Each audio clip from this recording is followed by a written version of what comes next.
அண்டமாய் அவனியாகி அறியொணா பொருளதாகி தொண்டர்கள் குருவுமாகி புகழறு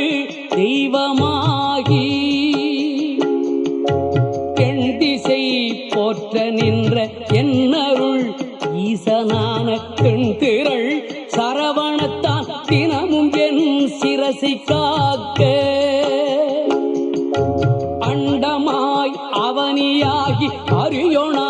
பொருளதாகி தொண்டர்கள் குருவுமாகி புகழறு தெய்வமாகி எண்திசை போற்ற நின்ற என்னருள் ஈசனான தென்திரள் சரவணத்தால் தினமும் என் சிரசை காக்க